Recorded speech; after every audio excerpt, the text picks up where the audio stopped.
Hey, hey, hey! Mga kaibigan, nandito na naman tayo. At good day sa inyong lahat. Nandito na naman tayo para ituro kung papaano mag-install ng split type inverter na 2HP. Ano yung mga possibilities na location para sa indoor and outdoor unit. At saan tayo maglalagay ng hole sa wall. Ayan. So stay tuned at ipapakita namin sa inyo.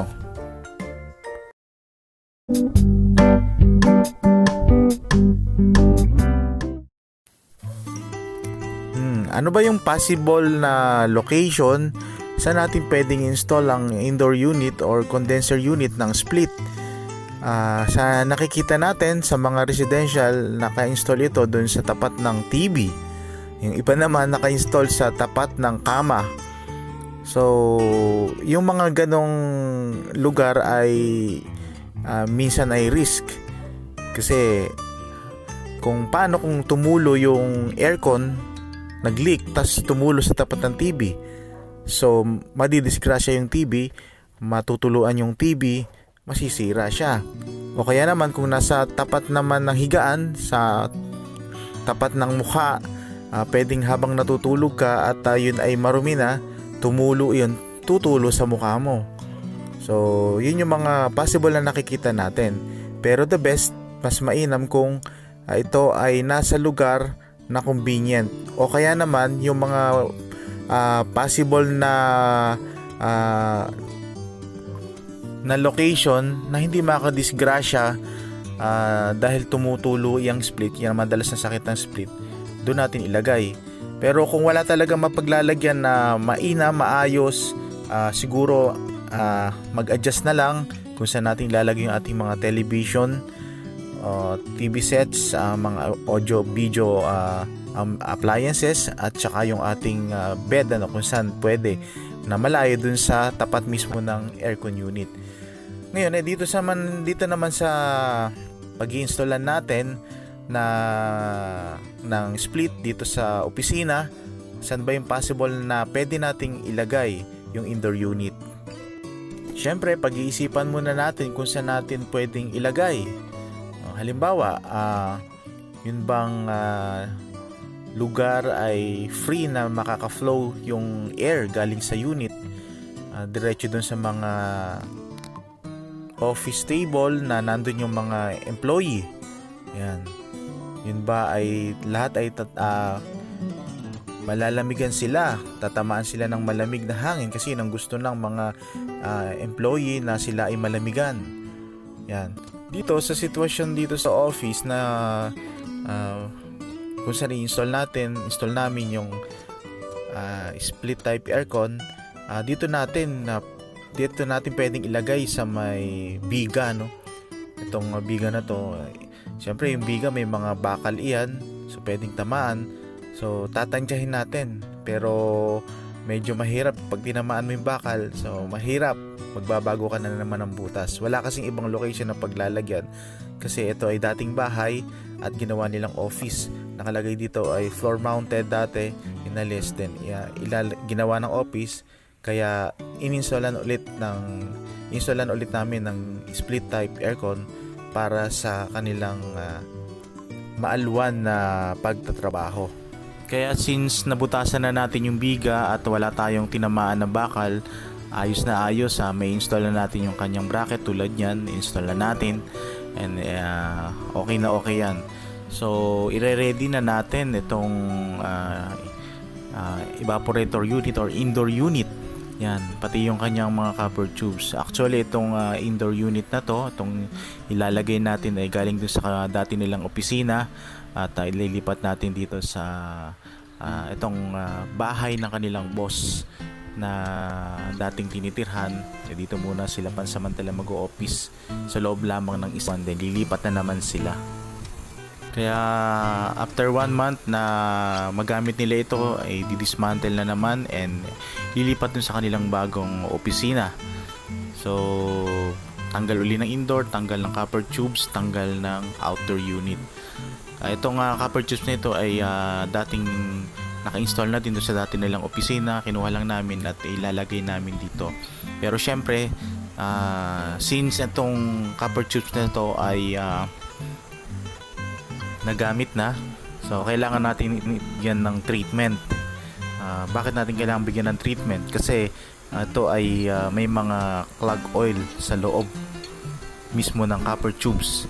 So pagka in-install natin ito, hindi natin i-flush, magkakos pa to ng clog, magkakos pa to ng pag-a-ice sa mga susunod na mga araw. Kaya kailangan natin itong i-read, tanggalin natin, i-flush natin ng 141B gamit ang air pressure,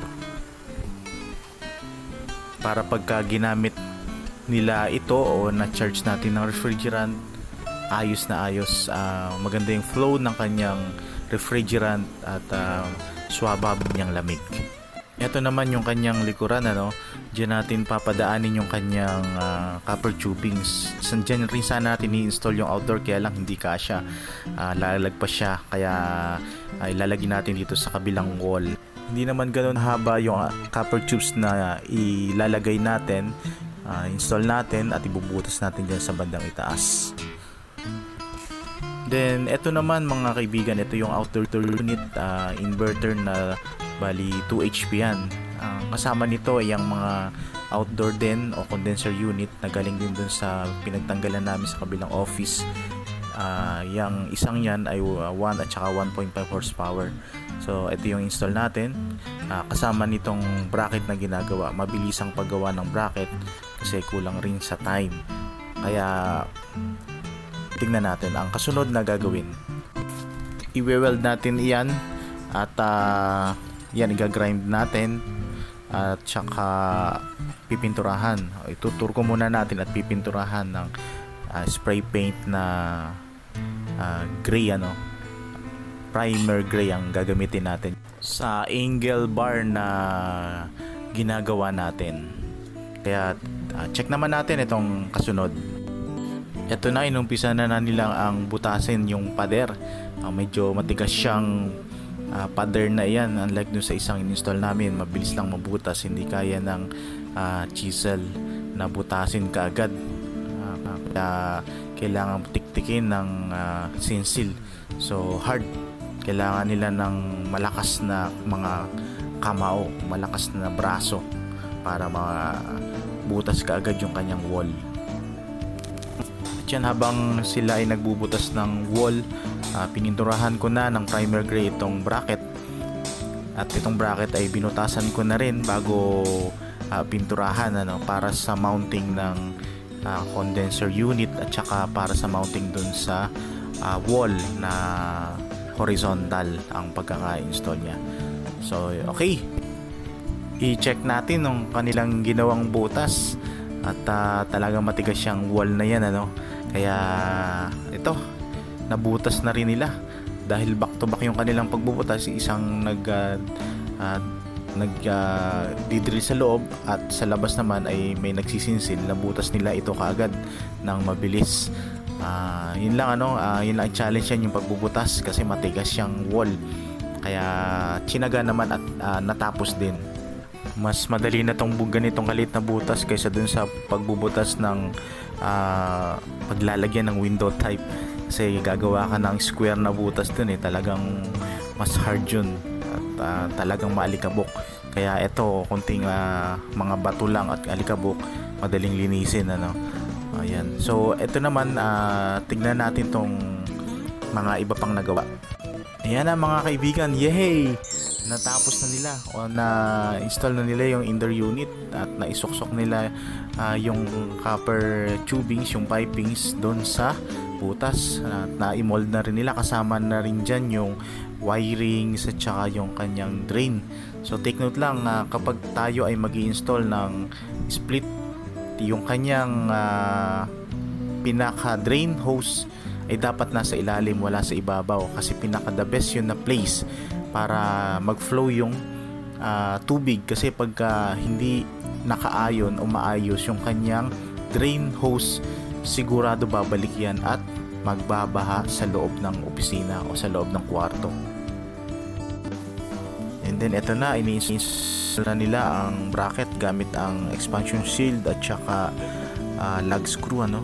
And pwede namang gumamit ng Dynabolt, ano, mas matibay yun, medyo mahirap lang siyang install, unlike dito sa expansion shield tsaka lug screw, madali siyang ibutas at madali siyang ikabit. And then lalagyan na nila yan ng bolts and nuts para sa apat na paa na condenser unit. Okay, so ito namang susunod nating ginagawa o gagawin ay kung paano natin imamatch yung mga wiring, kasi syempre meron niyang neutral line, tapos yung trigger para sa compressor, ano, from indoor, tsaka yung kanyang ground. So yan ay mahalaga. Kung basta na lang natin install at hindi natin gagamitin yung tester, posible na magkamali tayo, lalo na kung ang ginamit na wiring ay pare-pareho yung color. Napakahirap nun. Siyempre, existing na nakalagay dito yung wire na single color at ilalagay rin natin sa outdoor, so kailangan natin gamitin yung tester para matrace natin kung saan yung line sa indoor, line din sa outdoor, tapos neutral sa indoor, neutral sa outdoor, and then yung trigger, yung kanyang S ay para sa from indoor to outdoor, at yung ground naman, ayan, yung ground naman kulay black or kulay green. Naka-existing dito ay maliit na kulay black. So yan yung wirings, ano, yan ang pinaka-importante at pinaka-dapat ingatan kapag mag-install ng wirings, kasi pagka masisira ang electronics, malaking problema, masakit sa ulo para sa atin. Okay, naikabit na natin yung copper tubes niyan. Since tayo ay nagkakabit ng copper tubes, tayo ay mag-leak test muna. Lalagyan natin ng 150 to 200 PSI tulad ng ginawa naming video nitong mga nakaraan. Pagka mag-leak test, lalagay ka muna ng 200 PSI o 150 to 200 PSI. So ito, kailangan na natin itong i-vacuum. Tanggalin na natin yung hangin. Yung iba pwede namang i-purge yung kanyang air, pasingawin gamit yung refrigerant, pero itong gagamitin natin ay vacuum pa rin. Mga 15 minutes lang naman to. Mabilis matanggal yung hangin, para pagka ni-release natin yung kanyang refrigerant from outdoor ay walang kahangin-hangin. Yan. Okay, eto na. I-release na natin yung kanyang refrigerant from outdoor dito sa valve na to, sa low side tsaka high side, sa suction or sa discharge line. Wala na siyang hangin, na vacuum na natin, kaya release na natin. Release na. At yung kanyang first release nasa 120 PSI, at pagka yung kanyang discharge line naman ay binukas na yung valve gamit yung Allen wrench. Ayan, tumataas pa yan. So mababa syempre yung pressure niyan dahil pinasingaw yan nung bago i-dismantle do sa kabilang office yung kanyang refrigerant from indoor tsaka sa pipings. So yung natira, yung kanyang refrigerant galing dyan sa outdoor unit, yung natira dyan. Kaya magda-add pa tayo dyan pagka nag-start tayo mamaya dyan sa unit. Ini-start na natin. Kaya yan, ni-start na natin yung unit at umaandar na yung kanyang fan at saka yung kanyang compressor. Talagang napakahina ng tunog ng compressor ng pagka-inverter. Silent siya, mas malakas pa yung hangin. So ayan, nakikita natin dyan na nagmo-moist na siya, pero hindi ibig sabihin ay kumpleto na yan. Pwede pang magbago yan. Nilagyan na rin natin yan ng Freon tank at naka-ready na rin para sa additional na refrigerant. So syempre kailangan muna pagka magsasalin tayo ng refrigerant, tanggalin muna natin yung hangin from dun sa tube, sa hose, i-purge natin para hindi makapasok sa loob ng copper tubings. Magkakaskas yun ng abnormality na circulation para sa refrigerant at magkakos din ng yung rust o kaya yung kanyang ang tawag doon, corrosion sa loob mismo ng compressor. So delikado yun. Ito na, unti-unti na lumalamig sa indoor unit at halos kumpleto na yung kanyang refrigerant. So may moisture na yan. So minomonitor natin yung kanyang drain, kung may tutulo. Pero tinesting na namin yan kanina bago pa start kung tumutulo sa likod. Binuhusan namin yung evaporator ng tubig para tumulo dun sa likod at success naman tumulo. So okay, check natin yung kasunod. So yan na mga kaibigan, yan ang kasunod. I-monitor naman natin yung kanyang ampere. So nasa 4.7 or 4.8 bago mag 5, tataas pa yan ang kanyang ampere, ang kanyang current. Kung makikita natin dyan sa specification, ang kanyang running current yan ay 7.59. So i-monitor natin iyan, tataas pa yan. Pagka tumaas yan, mas maganda yung lamig niyan, mga kaibigan. Ang current ngayon ay nasa 6 ampere na, at tataas pa yan. At yung kanyang standing pressure ngayon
pero since ito ay reinstall, so may laman na yung kanyang loob, hindi natin alam kung ilang kilo yung nasa loob. Ang gagawin natin ay mag-a-add lang tayo. So kailangan natin ay mag-charge tayo ayon dun sa pangangailangan mismo ng unit.